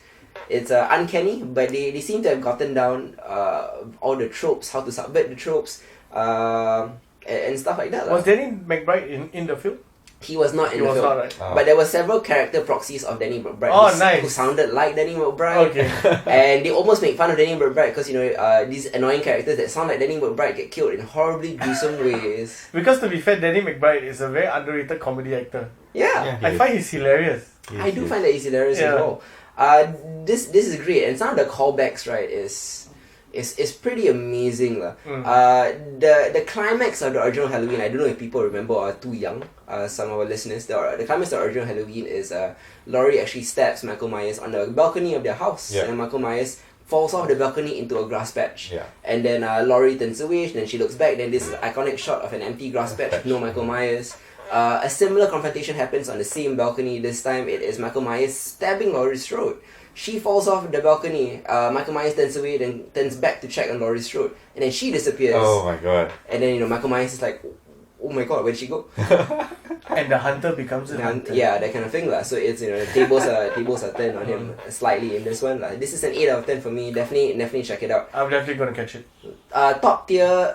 There are some better horror movies out this year, like The Hereditary and A Quiet Place and stuff like that. But in terms of slasher, which is a very specific genre, Halloween is the best this year and might be the best I've seen in the last 10 to 20 years. Damn. The slasher genre hasn't quite recovered from what Scream did to it. I mean the Scream 1, 2, 3, 4, 5 yeah. I don't know how many there are. That was just a ton lah. But they forced slasher movies to play the meta game lah. Yeah. And I think we're far enough removed from Scream to have a normal, proper slasher film lah that just plays it straight lah. They do have some wink wink. I know what is happening, what the tropes are moments, but they don't play too much into that lah. So definitely check that out. This is available on wide release. It's an 8 out of 10. Next up, we're going back to streaming, but not Netflix. Amazon Prime. Got to show the some Competition, love, the some competition. There's Hulu. We talked about Handmaid's Tale. Yeah, exactly. Amazon Prime has their own sci-fi show called The Man in High Castle. And goddamn, Yeah. After a 2-year hiatus, longest time, man. longer than like Game of Thrones, man. Yeah, it is. 2 years, what? Yeah. The Man in High Castle is mine. The Mine in High Castle. That's Based a on the different show. Dick book, right? Yeah, the Mein Kampf in High Castle. The Man in High Castle is finally back for season 3 on Amazon Prime. For those of you who don't know, the show is based on the eponymous 1962 novel by Philip K. Dick that depicts an alternate dystopian history imagining a world where the Axis powers won World War II. Yeah. Particularly, it focuses on America, which is now divided into 2 regions. On the East Coast is ruled by the Nazi Reich, and on the West Coast is ruled by the Japanese Imperial Army. Now, the show has always appealed to the alternate history nerd in me, I guess. Not because I like fascism or anything, No. but because I like imagining the logistics, politics, and dynamics of reality like this. Same. It's fascinating. The world building was Yeah, I enjoy its strong, nuanced characters, and I must say they do a good job of finding the humanity in everybody, even Nazis. even the Nazis and the Japanese villains, quote unquote villains. And of course, I am a sucker for political drama. Same. This season's political intrigue is even complemented by newfound sci-fi elements because the multiverse has been discovered and becomes a prominent feature. They actually use that word, multiverse. Yeah, like fucking like Crisis on Infinite Exactly. Earth. Yeah, or like the Flash, Exactly. Maybe this is the Earth that the evil Flash and Arrow come from. It's a fascinating new narrative wrinkle that adds some spice to the usual political machinations and spy intrigue. What do you think of this particular season? Okay, first off, again, great CGI. Oh yeah. Okay. In terms of like entire cities. Entire cities and all that, right? But such a beautifully... I'm not a supporter of the Nazis, I'm not a supporter of any fascism. But it's interesting. But it's interesting how everything is well designed, how the politics... Architecture, politics. Yeah, how the politics influence the architecture, and how American 60s would actually look... that was a good reimagining of what American cities will look like in the Third Reich. That's it. This is the third time that you've seen it. And true to form, all the characters were well developed. You had John Smith, right? Yeah. Who became even more powerful because of his rank. Obergruppenführer. Obergruppenführer. Yeah. Anyway, him and his story was what really intrigued me this season. He is a compelling protagonist in a gangster kind of way. In a way. Because you get where he's coming from, especially with his own party eugenics policy leading to the execution of his own son. Similarly, Tagomi on the other side of the aisle, the Japanese side is really likable too because he's honourable, level-headed. And even the guy that we despise, Kido. Yeah. He became even sympathetic at the head of the Kempeitai. Yeah. It's also interesting because of his internal conflict and that code of honor that is so famous among Japanese. And I like that there was development over like how Kido, for example, how he by the season's end, he realizes that he has become too American. And he has this inner conflict, how his Japanese honor was tainted. Yeah. And him fighting for Frank Frink. Yeah. And he's, and how it culminates at the end. It was such a well-laid journey. Yeah. I agree. Yeah, so everything from John Smith to Kido to even the Resistance, all I can say is that the Resistance are the lousiest spies in the world. But they're not spies. Correct. They're amateur fighters. They have no spycraft at all. They get caught all the time. But I guess I'm just surprised that they're still alive. Yeah. I guess but I do have to say that it kind of makes sense lah. It does. They have no training. They don't know how to go about doing. There was no like Cold War for them to hone their skills. Yeah, like the major like leader of the Resistance in season 1 and 2, he was just like hiding in sand in a truck. Yeah. Remember that time the Kempeitai just like started stabbing the sand. Yeah. And then he went like, ow! That made me laugh. You should not be the leader of Resistance. But because we've watched things like the Americans, we've watched things like Counterpart, where you have like this excellent spycraft kind of thing, and like you just kept looking at the Resistance like fucking amateurs. If you're watching this for the spycraft, this is not the show. But in terms of alternative history, political intrigue in alternative history, this is great. and really how well this was written this season. This I felt was the best season so far. Speaking of political intrigue, I like some of the new characters they introduced. I love the addition of William Forsythe as J. Edgar Hoover. Yes. It makes sense that a guy that slimy and schemy would be a law enforcement official in any reality that he's in. And he's damn good at his job as usual. Then you have other elements like now you have the anti-Nazi Banksy. Then you have Irish Han Solo is the only way I can describe Irish Han Solo, that's a good one. Then you also have the advertising department in charge of propaganda, basically Nazi McMahon. Yeah. So interesting ancillary characters. But that being said, the show can kind of drag sometimes, especially in its first quarter. It's the great production value and sophisticated characterization. That gets me through some of the duller parts of the season. Perhaps because the novelty of the world has worn off and it's nowhere near as deep or harrowing or profound as something like Handmaid's Tale is, for example. I didn't enjoy this season as much as maybe Hardy did. I did. But it's still a pretty riveting show in terms of plots, even if it doesn't take time to explore the moral and philosophical issues as deeply. Some ideas are touched upon, whether they be eugenics or showing how the victors get to decide which atrocities to highlight. Like, for example, the Japanese American internment camps became the Holocaust. And pointing out the slavery of Native African Americans, the genocide of Native Americans, or the imagery of Nazi youths marching in the street chanting blood and soil, like Charlottesville. Which was so poignant and so on point. Yeah. So there are like bright moments like that, but it's not too often fleshed out. So because of that, I'm rating this a 7 out of 10, which is still a recommendation for me. It's 8.5 for me. Hadi, I really enjoyed this season. Loves it a bit more than I did. Yeah, I mean... But I think we both would recommend it. Yeah, it's a high recommend. And if the best part is, right, you don't actually need to watch the first 2 seasons because Amazon Prime on their YouTube channel has actually released a 30-minute recap of seasons 1 and 2. So just watch the 30-minute recap, which actually functions like that first episode of My Hero Academia that we talked about. It fills you in on all the character dynamics, what's happened, the premise and all of that. It really helped because 2 years is a long time. It is, man. It's not like... I mean, you mentioned Game of Thrones, which frequently has 2-year breaks or 1.5-year breaks. The difference is that I spend a lot of time thinking about Game of Thrones. Rather than, you don't think of Men in the High Castle. like nights when I'm like sleepless and turning around, I'm thinking about, what's next season gonna be? And I'm but you know already what? Let's not talk about that. Both me and Hidze know. Have been spoiled for season 8. I mean, can't confirm that it's official spoilers. It's gonna be. But I mean, you saw the video, right? Yeah, I did. The way the storytelling unfolded, it seemed so legit. It did. So I think we are most probably spoiled for season 8. But it's okay. We won't spoil it for you. We won't spoil it for you. Yep. Let's move on. Let's move before we... Another Netflix show? Yeah, before we put too much information out there. Yeah. And people get angry. We're moving on back to Netflix. This time we're talking about Hormone Monsters. Big Mouth. The second season of Big Mouth. Netflix's gross out animated comedy about hormone monsters and the horrors of puberty is back for another whiff of, preteen spirit. Big Mouth Season 2 isn't just filthier and funnier, it also does a great job of helping kids navigate the adolescent indignities of hormonal surges, complicated sexuality, and the shame that comes with it. Shame masturbating. Yeah, but beyond the educational and hilarious nature of this outrageous series, the season also manages to be more emotionally resonant. It is very gross, it goes for shock value often, but the lessons and allegories it addresses, whether it's about masturbation or boobs or something else, it's actually pretty vital. The show is often more insightful than any conversation that you can have with your parents or any sex ed class you have in school, and that's surprising. What did you think about this, Aisafung? Oh man, I mean, I really enjoyed season 1, right? I thought it was something pretty fresh and kind of like a topic that we haven't covered in animation for like ever, actually. And the way they went about it was very interesting.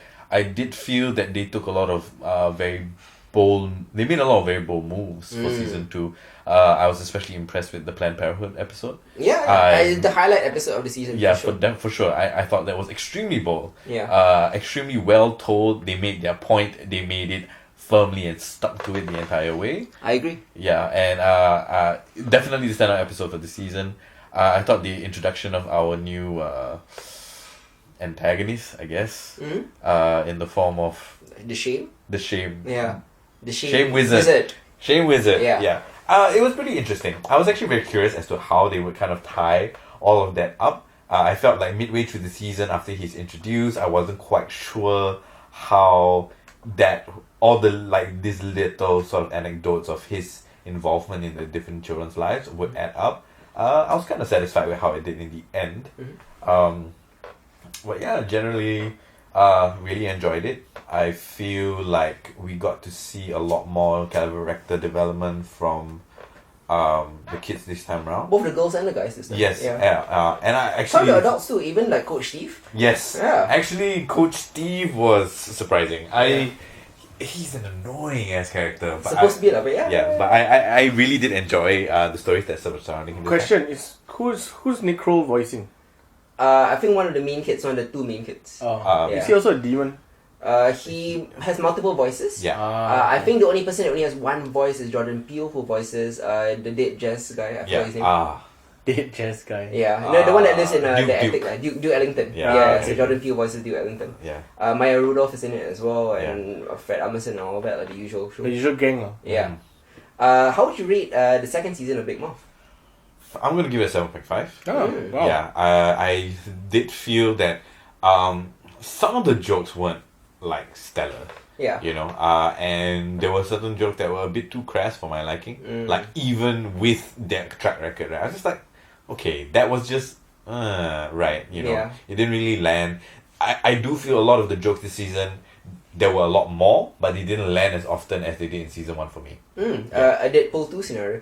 I would rate this as a 7 out of 10. I actually did like it more than season 1, which I only rate a 6.5 out of 10. Yeah. Season 2 is a slight improvement for me. It's a 7. I thought I didn't find season 1 particularly funny. I just found its premise very new and fresh, and what it was trying to teach kids in a very crass way. Yeah.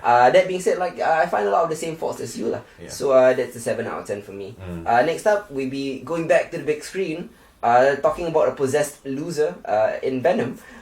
Sony kicks off its line of non-MCU related Spider-Man movies, which won't include Spider-Man, by the way. So fucking confusing! Because they don't want to share their toys with Kevin Feige. Yeah. But this is a star-studded Venom adaptation starring Tom Hardy, Michelle Williams, and Riz Ahmed, Emmy and Oscar winners, all of them. All of them. Is Venom better than Spider-Man 3? Yes, it is. It is. Does that make it a good movie? No. It doesn't. Well, wait. Venom is we'll get into that. Yeah. I feel like Venom is a really funny rom-com. Yes. Or an entertaining take Buddy on a cop. buddy cop movie disguised as a dumb early 2000s comic book movie in a vein of Ghost Rider or Daredevil or something like that. So take it for what it is and adjust expectations accordingly. Yeah. It's surprising rom-com aspects with Anne and Eddie Brock, with Venom as the wingman. It works as well as Eddie Brock and Venom. There's a bickering slapstick buddy cop comedy feel as well, a bit like Jim Carrey and The Mask actually. But everything else kind of doesn't work for me. Plot, logic, characterization kind of go out the window as the movie really goes off the rails in some cringe-worthy ways. There are even noticeable continuity errors in the editing. There are? Yeah. Okay, so there was this one point where Riz Ahmed actually gives a kid a pin. Yeah. He gives a kid a pin, and then the camera cuts back to him, and the pin is still on his shoulder. Wow. So small things like that, like clearly shows that they weren't trying. Because if you were trying, you would have caught that lah. Correct. Two of the best actors of our time, in Michelle Williams and Riz Ahmed, are totally wasted. Williams is burdened by a horrendous wig, while Riz is stuck with stilted and generic evil genius dialogue. Perhaps with an R rating and added gratuity, this could have been a camp classic. But alas, this movie is mostly a failure for me, admittedly, and an entertaining failure. The most constructive thing I can say about this is please watch Upgrade if you're looking for a totally truer Venom movie. Which we reviewed last season. Last episode, yeah. What do you guys think of this movie? Honestly, I had a lot of fun. It was a fun movie. It was a fun movie. I can't dispute that at all. There was really good chase sequences. There was really good fight sequences. Yeah. How Venom was the CGI fleshed out for Venom was pretty good. Yeah, it was pretty good. Right? And everything that you, like how they got, it really looked like it was from the comics. Right? How he had like the half-faced Venom. Yeah. Or when he's unhelmeted. Yeah. You know, all that kind of work. But then there was something missing from just historical Spider-Man historical Venom you know, and as much as you don't want to compare the source material to a movie, Yeah. It's Something- too integral. It's too integral, right? for them to remove Venom from kind of like the world that he was born into, right? Or the universe that he's born into, Because, and yeah, expect it to work. correct. You know, and I mean, I kind of appreciate the attempt at this whole like symbiote, like exploring all the other symbiotes and all of that, and maybe building up to that. But oh man, it fell flat on his face. That Yeah. being said, I still had a lot of fun. a lot of fun. But quite honestly, Upgrade was a far better movie. Correct. Far better Venom movie. Far better Venom And movie. just the last thing to add, like if you have all these symbiotes, right, like Riot and Lasher and all these other symbiotes Carnage. that you could have used, Yeah. then why and- not go straight for that? instead of going this half-ass, there's so much lore that you can taken out and still manage to retain certain semblance of Venom, Yeah. Sure. which I felt was missing. How would you rate this film? Man. I'll give it a 6 because I had a lot of fun. I'll give it a 6. It's good for a laugh. Yeah. Actually, no, sorry. Let me take that. I'll give it a 5. Okay. You rate it as a 6 still? Yeah, it's worth a laugh. It's 6 worth a out of laugh. 10, It's 5 worth out of a 10. laugh. They are passing marks. Yeah. I'll rate it like a 7 out of 10 as a rom-com, 3 out of 10 as a comic book Therefore, movie. 5. So therefore, this is an overall 5 out of 10. Yeah.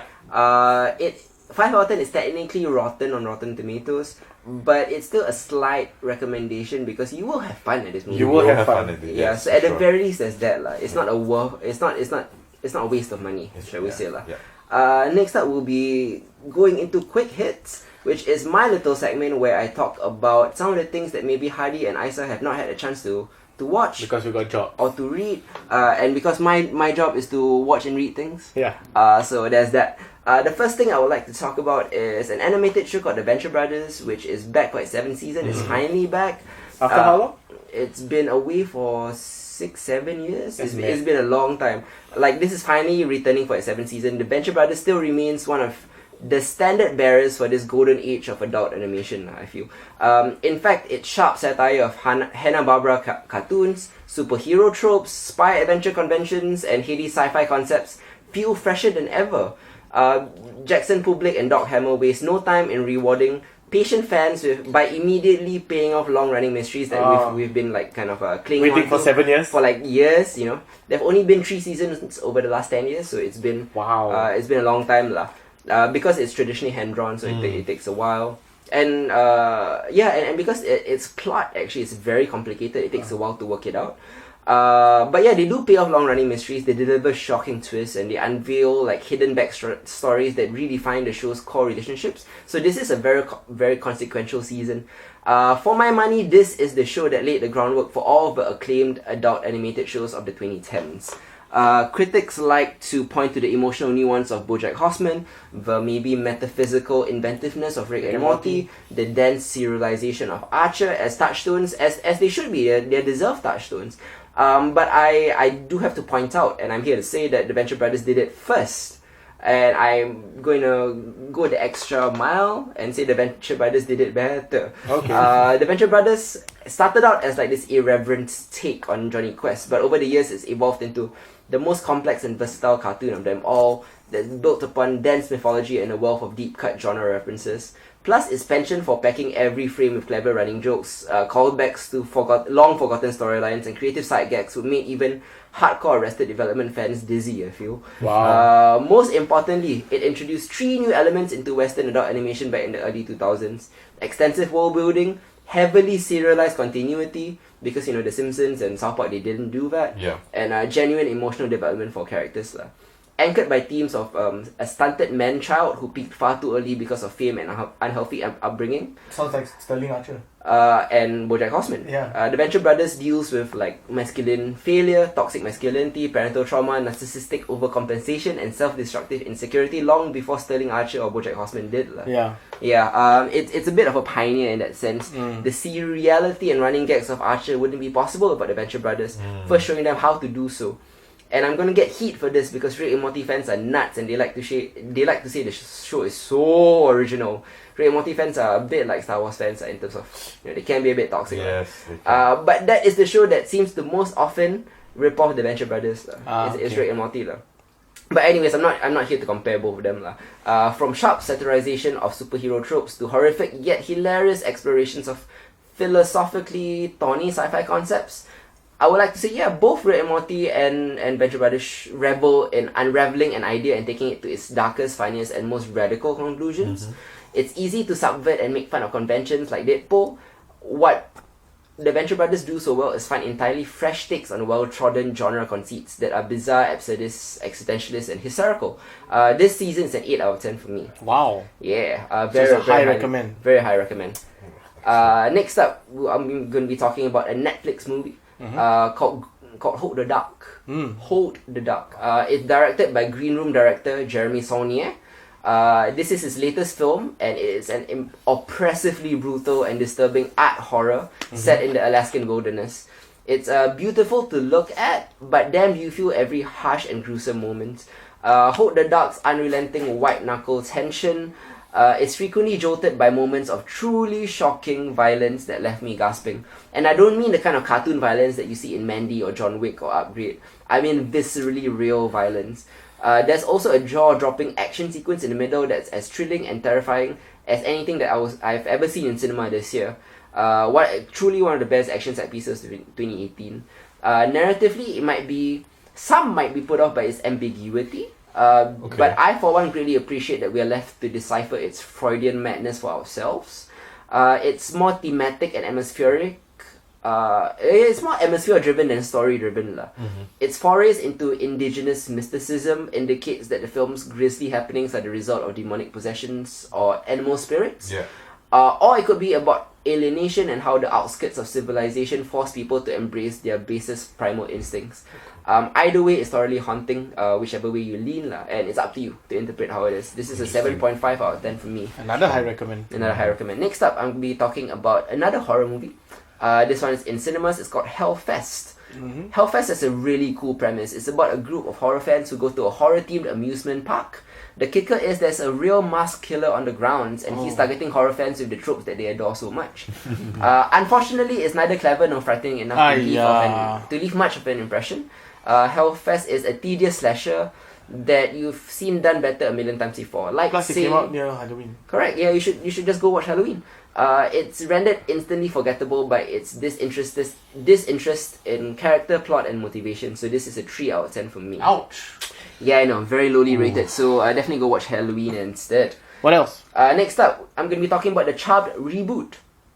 The Charmed reboot isn't the disaster many anticipated it to be. Really? Yeah. Does that mean that it's a good? No, it's not. It's just not a disaster. Yes, but unlike many people my age who look back with rose-tinted glasses, I fully recognize the original Charmed wasn't good either. Yes, thank you. So why should this new version be held to higher standards? There's no higher standard. I mean, what the fuck are you guys talking about? It's far less campy than its source material. It still features the clunky dialogue that Charmed is known for. So, I mean, it's true to form. That being said, the new show is far more political in its approach, sometimes giving its feminist allegories more of an edge. Other times, the show feels like a cavalcade of politically correct cliches amidst some middling superheroes. Is there a lesbian sister? Yes. But yeah, it's kind of just a middling supernatural adventure. Okay. So this is a 5 out of 10 for me. Much like the original Charm was also a 5 out of 10 for me. So not a disaster, it stays true. Okay. Next up, we'll be talking about a Netflix movie. A lot of Netflix movies out Wait, this what month. is it called?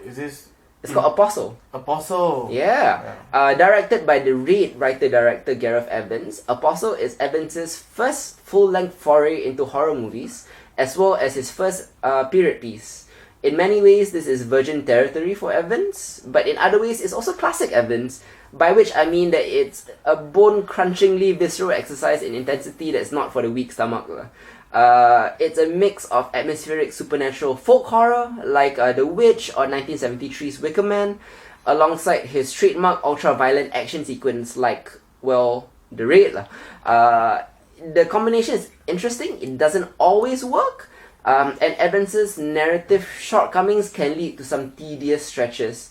By the time that super gory, super violent, super ruthless third act happens, it'll be worth it though. This is not a must-watch by any means, because it's a story that's been told many times in the revenge thriller. Someone infiltrates a cult to rescue or exact revenge for a kidnapped girl. But it's an intriguing genre mashup held together by compelling performances from Legion's Dan Stevens and the Master of Sexes, Michael Sheen. If you have a couple of hours to spare, this one might be up your alley if you're a Gareth Evans fan. So this is a 6 out of 10 for me. I mean, I'm a Reed fan, so... Yeah. I mean, there are some Reed-esque sequences in here. That will... corridor fight, there are no corridors in like 1800s Victorian era. Or something, you know. There are some close quarters fights, not in a corridor. Okay. Sure. Next up, we'll be talking about Harvey Birdman, Attorney General. Harvey Birdman is... I love the title. Yep. Harvey Birdman is back for a half-hour special on Adult Swim, and I couldn't be happier. For those unfamiliar, Harvey Birdman was a bizarre legal drama parody made up of characters from classic Hanna-Barbera cartoons. So, for example, if Shaggy and Scooby were arrested for marijuana, Harvey would be like their criminal defense attorney.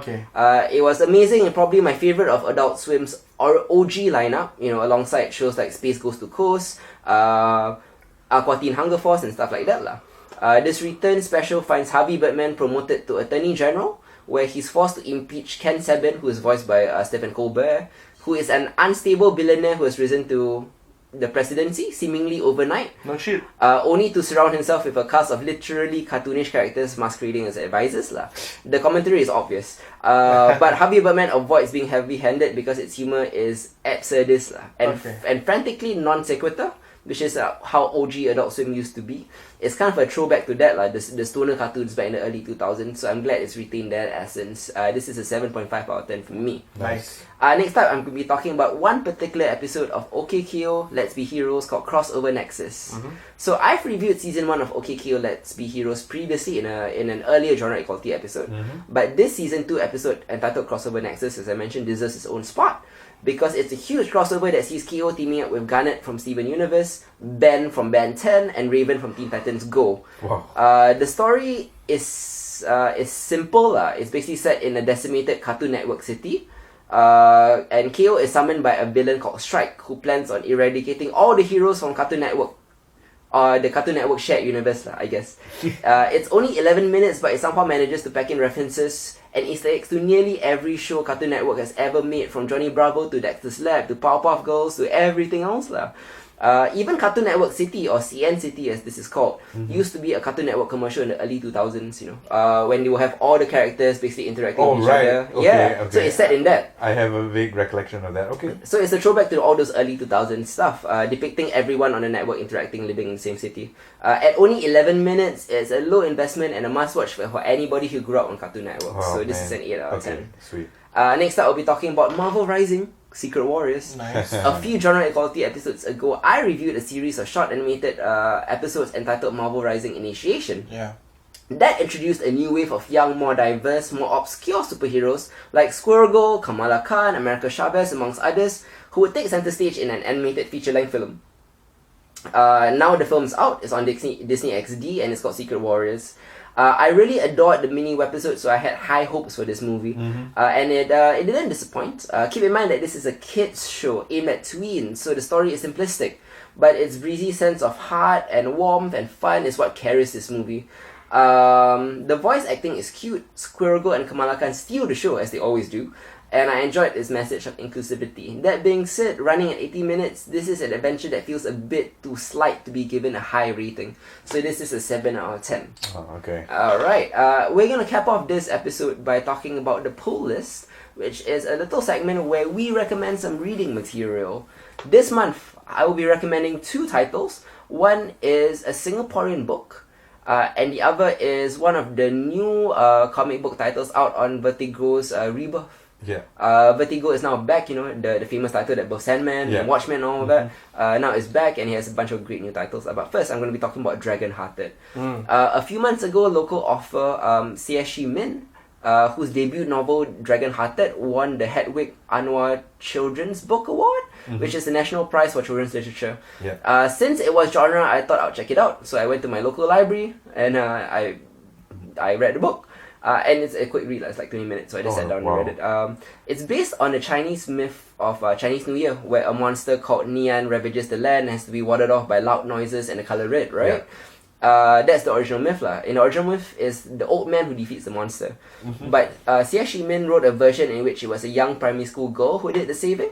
So now, besides defeating an ancient monster, the protagonist and her friends also have to deal with everyday school problems like tuition and strict teachers and bullying and stuff like that. Wow. So it's a very like Kamala Khan kind of story. Yeah. Young superhero. I dig it. It's an 8 out of 10. Wow. Quick read. Okay. Really fun. I'm gonna definitely go. I'm gonna go find it. Finally, we're going to be talking about Border Town. Border Town is part of the new Vertigo imprint. Some of the best comic book stories find inspiration in the real world, and this is certainly the case with Border Town, created by writer Eric M. Esquivel. This is the first title, as I mentioned, from DC's Vertigo's launch white. And it tells the story of a crack at the border between worlds that causes monsters from Mexican folklore to spill out into the small town of Devil's Fork, Arizona. Frank Dominguez is the new kid in town, and he has to fight the monsters and the brewing racial tension in town, because a lot of the locals are convinced that the deaths are caused because of the quote-unquote the illegals. So, I mean, you know... Mexican monsters.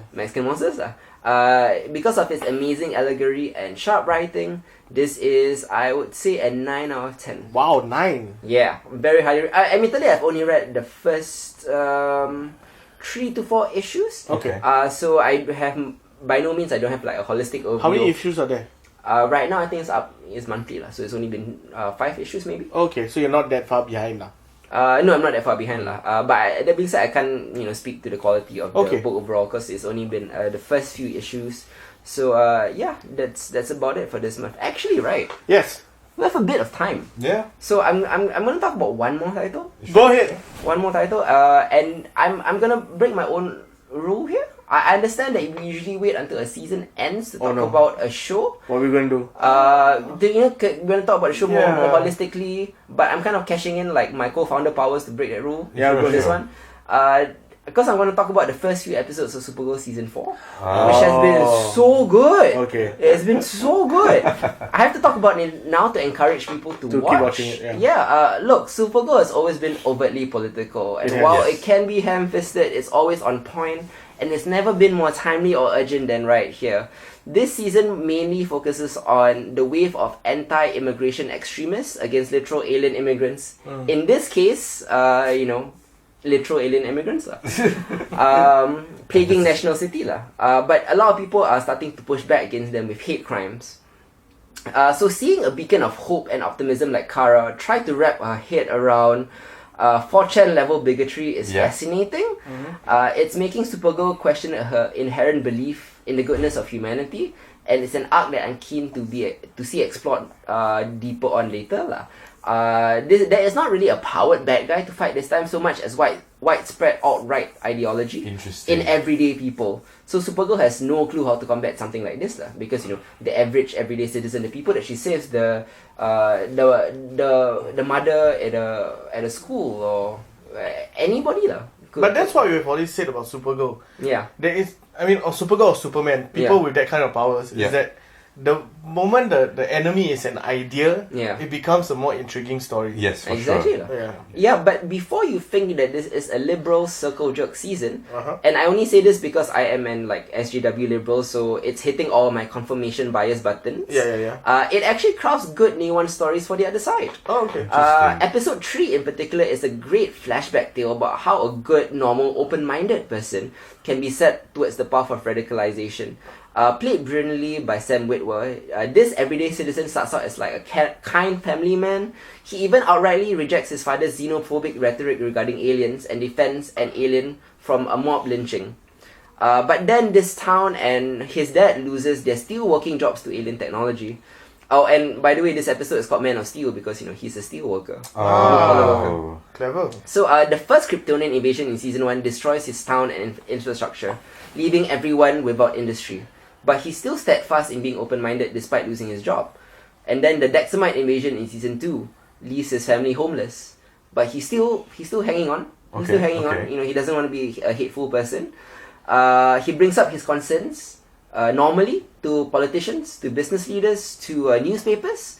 He says, there are no insurance for alien attacks. There's no attention to the aftermath of the collateral damage, even as the media adore Supergirl. But he's dismissed.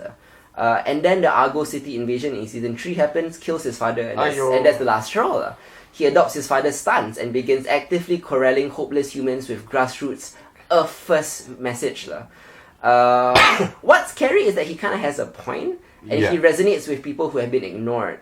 If you're wondering how Trump can strike a chord with so many people, you actually haven't been paying attention, especially to the people that societal progress has left behind. The most dangerous thing you can do is to label the other side as stupid or ignorant. Because as hard as it sounds, a little sympathy might bridge the gap. It traces the slippery slope from hardship to blaming the other to outright violence. And it's not so far-fetched, given especially this week we just had, the mail bombings and the synagogue shootings and stuff like that. What I loved about this is that it tells stories on both sides, and Supergirl as a show is telling us that the core of these complicated issues and cultural division is a lack of empathy on either side.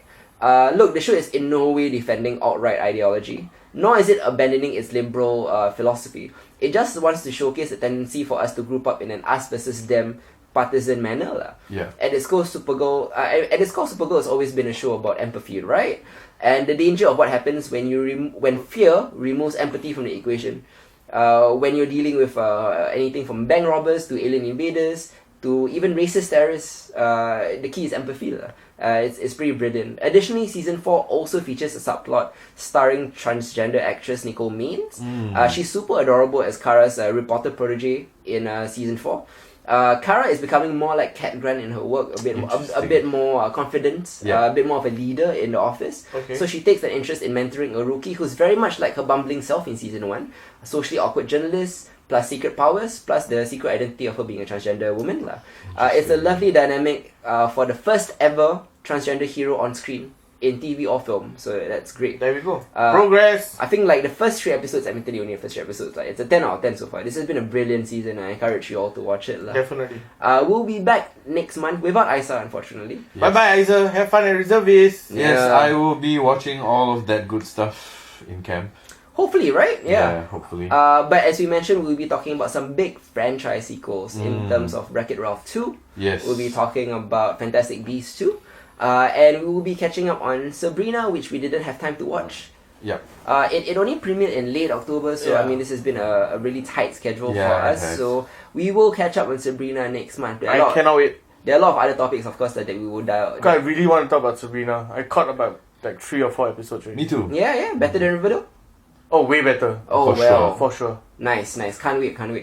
Till then, this has been Hitzer. I'm Adi. I'm Isa. We'll catch you next month. Bye-bye. Bye.